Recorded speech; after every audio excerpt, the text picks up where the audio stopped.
Bonjour chers élèves, toujours dans le cadre de cours de droit social de la deuxième année sciences économiques et sciences de gestion comptable, nous allons poursuivre l'explication de la deuxième partie du chapitre numéro 1, les conditions légales du travail. Nous sommes arrivés au point 2 qui traite le rapport entre l'employeur et les employés. La législation marocaine reconnaît aux travailleurs le droit de se grouper en syndicats pour la défense de leurs intérêts professionnels. Bien évidemment, le droit oblige l'employeur à accepter le regroupement des salariés sous forme de syndicats. Mais toutes les entreprises ne peuvent pas représenter par des syndicats. Ceci dépend de l'effectif de l'entreprise. C'est ce que nous allons voir dans le tableau suivant. Donc, ici, nous avons les trois instances de représentation du personnel. Bien évidemment, l'instance dépend du nombre de salariés. Nous avons ici les entreprises qui emploient plus de 10 salariés. Ils doivent avoir le délégué de salariés. Bien. Le délégué de salariés ou bien plusieurs délégués. Donc, comment ce délégué de salariés est mis en place? Donc, tout d'abord, nous avons des conditions. Les salariés qui doivent être présentés comme délégués doivent être de nationalité marocaine et ils doivent avoir plus de 20 ans. Et également, ils doivent travailler au sein de l'entreprise, c'est-à-dire de la même entreprise pendant une période supérieure ou égale à une année continue, c'est-à-dire non interrompue. Comment ils sont, bien évidemment, ils deviennent délégués, c'est par des élections. Ces élections doivent être déclenchées par l'employeur. Le rôle de délégué de personnel est un rôle qui est consultatif, c'est-à-dire que l'employeur le consulte et également il lui communique des décisions à prendre à l'égard de salariés des entreprises. Voilà, donc lorsque l'entreprise emploie plus de 50 salariés, il doit avoir en plus, je dis bien en plus de délégués de personnel, le comité d'entreprise. Bien, comment ce comité est mis en place? Tout d'abord, comme le délégué de personnel, c'est à l'initiative de l'employeur, bien évidemment par le biais des élections. Ce comité est présidé par le chef d'entreprise et il doit être constitué de 2 membres élus parmi les délégués de salariés. Donc, ceux qui doivent être représentés dans l'instance, ou bien qui doivent être présents pour les élections de comité d'entreprise, ils doivent tout d'abord être des délégués de salariés. Bien. Et si l'entreprise comporte plus de 100 salariés, également, on doit avoir dans ce comité 1 ou 2 représentants de syndicats selon le nombre de salariés. Donc, le rôle de ce comité d'entreprise est également consultatif. C'est-à-dire que l'entreprise consulte ce comité d'entreprise pour élaborer les stratégies sociales de l'entreprise. Nous avons vu au niveau de l'organisation des entreprises que chaque entreprise a des finalités sociales, c'est-à-dire à l'égard de ses salariés. Donc, ces finalités, elles sont élaborées ou bien établies en consultation avec le comité d'entreprise. Bien, et lorsque l'entreprise emploie plus de 100 salariés, il doit avoir, en plus de délégués de salariés et de comité d'entreprise, le bureau syndical. Donc, comment ce bureau syndical est mis en place? Tout d'abord, il faut savoir que ce bureau syndical est constitué par le syndicat le plus représentatif. C'est-à-dire que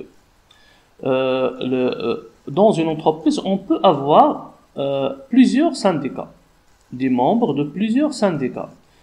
D'accord? Donc, qui a le droit d'être représenté au niveau du bureau syndical? C'est le syndicat le plus représentatif, c'est-à-dire qu'il y a le plus de membres ou bien de plus d'adhérents dans cette entreprise. Bien, ces membres de ce bureau, ils ne sont pas élus par les salariés, mais ils sont désignés par le syndicat.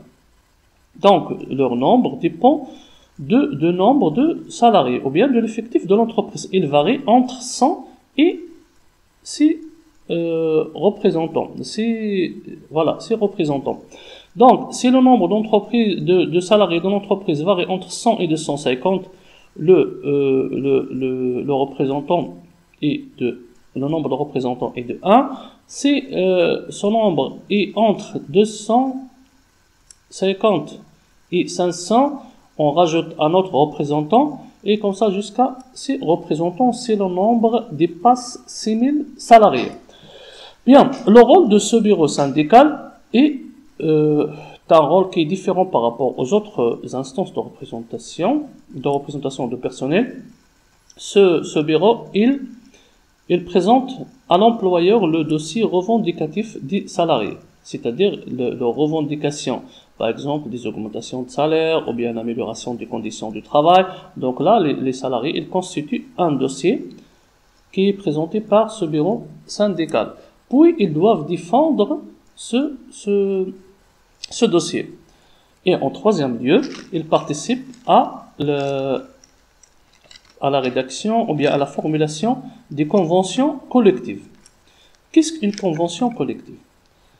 Vous savez, nous avons vu au début de ce chapitre que le droit social, il gère les rapports entre l'employeur et l'employé.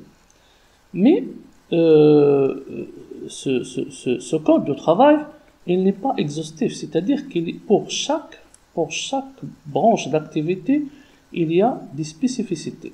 Alors, ces spécificités, ils sont complétées par ce qu'on appelle des conventions collectives. Ces conventions collectives, c'est un ensemble d'accords et de dispositifs et de règles qui sont élaborées par qui? Par les représentants de personnel, c'est-à-dire les syndicats et les représentants des employeurs.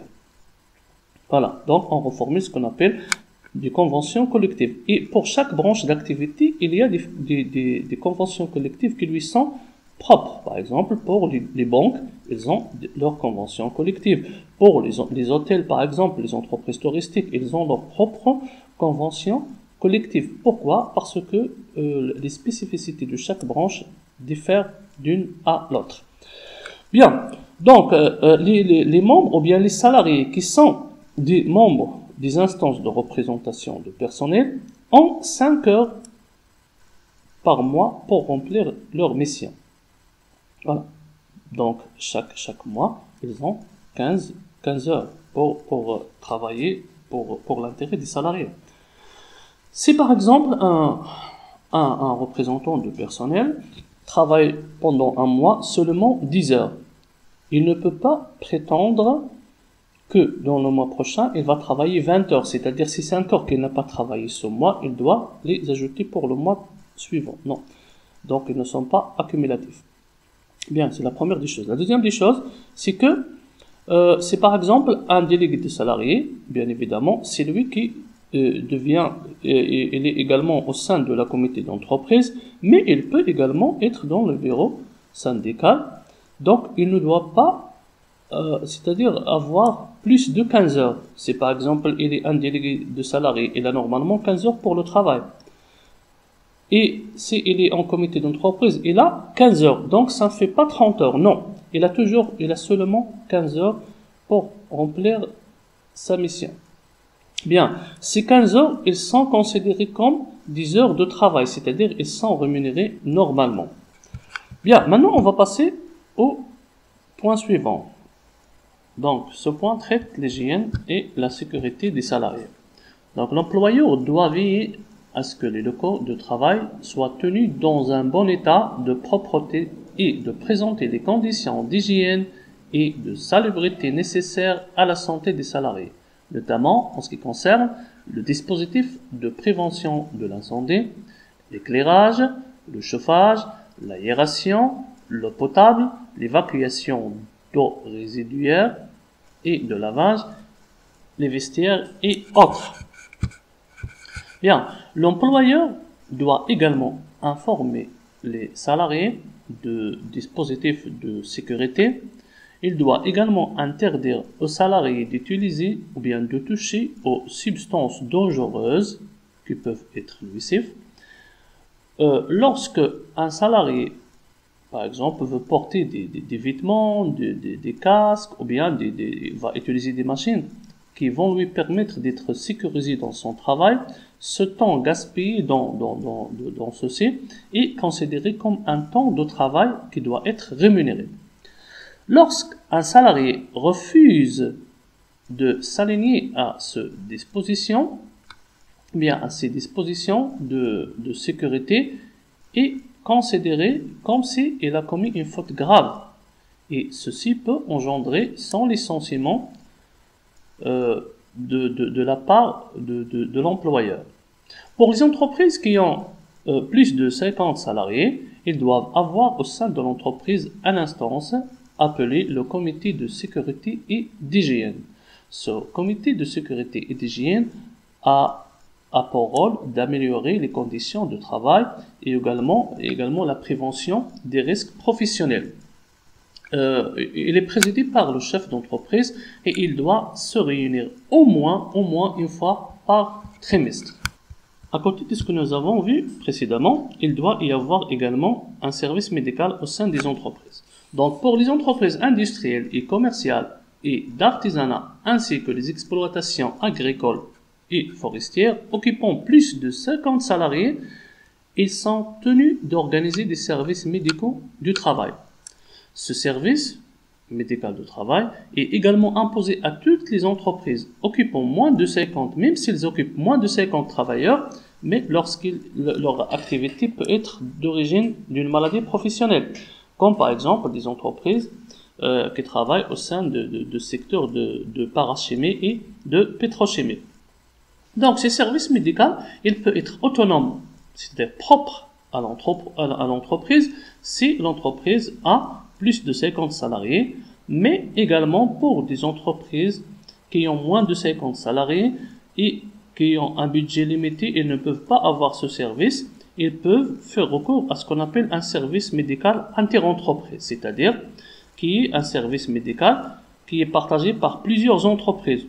Ils peuvent être par exemple 5 entreprises ou bien 10 entreprises qui ont un même service médical. Bien évidemment, les frais de ce service médical, ils sont à la charge de l'employeur. Ce n'est pas le salarié qui va payer ces services.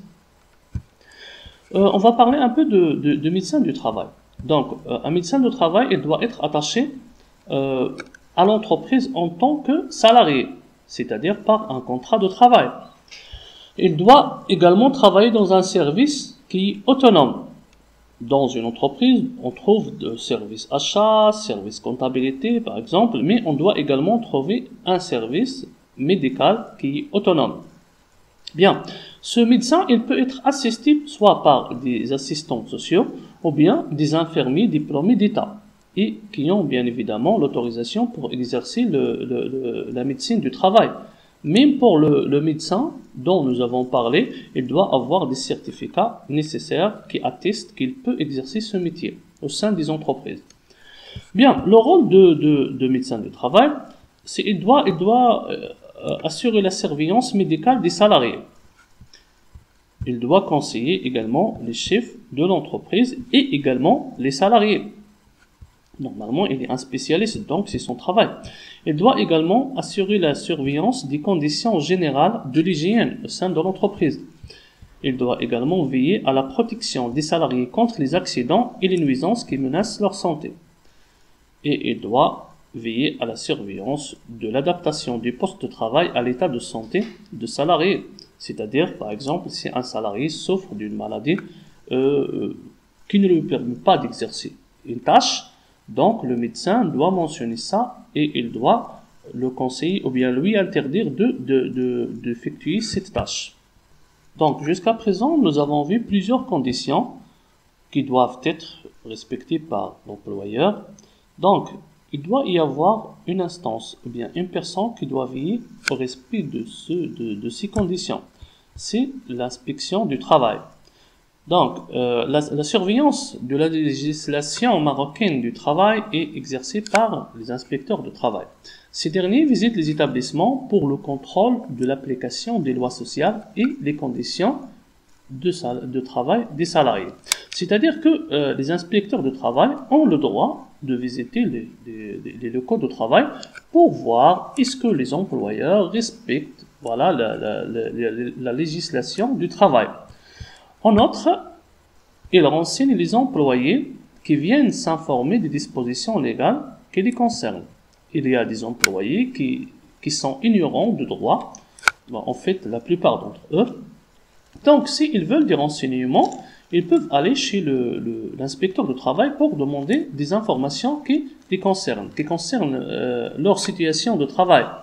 Donc, en cas de conflit, s'il y a un conflit au sein de l'organisation, de l'entreprise, qu'il soit un conflit individuel ou un conflit collectif, comme nous avons vu au niveau de l'organisation des entreprises, les inspecteurs de travail tentent de concilier les différends, c'est-à-dire ces litiges qui sont entre les travailleurs et les employeurs. Alors, c'est quoi l'inspecteur de travail ou bien l'inspection de travail? Il faut savoir que pour le médecin de travail et les autres, ils sont attachés à l'entreprise.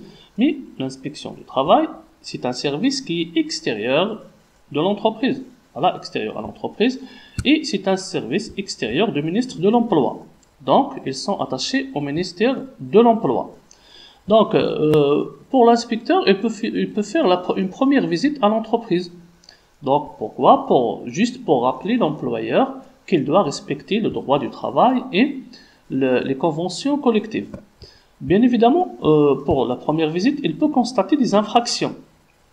Mais là, il doit pas, l'inspecteur du travail ne doit pas dresser un procès verbal, il doit seulement rappeler l'employeur de rentrer en ordre et de respecter la législation de travail en vigueur. L'inspecteur du travail a le droit de pénétrer les lieux de travail même sans avertir l'employeur. Et même si l'employeur n'est pas présent. Donc, il doit juste être muni d'une pièce qui justifie ses fonctions. Une carte d'identité, par exemple, qui justifie qu'il s'agit d'un inspecteur de travail. Et comme ça, il peut pénétrer les lieux pour faire son travail d'inspection, bien évidemment. Donc, il peut interroger l'employeur ou les salariés sur toutes les matières relatives à l'application du droit. Bien évidemment, nul n'est censé ignorer les règles du droit, donc surtout l'employeur qui emploie des personnes et qui les gère. Donc, il doit connaître la législation du travail. Alors, l'inspecteur du travail peut lui poser des questions pour s'assurer qu'il maîtrise le droit du travail. Bien. Donc, il a également, bien évidemment, l'inspecteur du travail, il a le droit de vérifier les registres et les livres tenus par l'employeur. Comme par exemple le livre de paie, le registre des congés. Nous avons vu dans la première partie que le congé est un droit de l'employé. Alors, nous avons vu que c'est à l'employeur d'informer l'employé sur la période du congé. Donc, il doit tenir un livre où il enregistre ceci. Donc, c'est ce qu'on appelle le registre de congé. Il doit également y avoir un règlement intérieur au sein de l'entreprise. Il doit également avoir des déclarations à la CNSS. Donc, l'inspecteur de travail peut vérifier tout ceci. Et autres registres, bien évidemment. Donc, nous avons également ce qu'on appelle l'inspecteur médecin. C'est un inspecteur de travail, mais qui est médecin. Donc, il a le droit de faire des prélèvements sur les matières utilisées au sein de l'entreprise. Des matières qu'on utilise, nous avons vu que au niveau de deuxième point, que la sécurité et l'hygiène est très importante et l'employeur doit les respecter. Alors, lorsque le médecin, inspecteur médecin, vient à l'entreprise, il peut faire des prélèvements sur les matières et les substances utilisées au sein de l'entreprise pour voir s'ils ne sont pas dangereux ou bien s'ils ne présentent pas un danger sur la santé des employés. Nous avons terminé ce chapitre, donc j'espère que cette vidéo vous sera intéressante et vous sera utile. Donc, à la prochaine.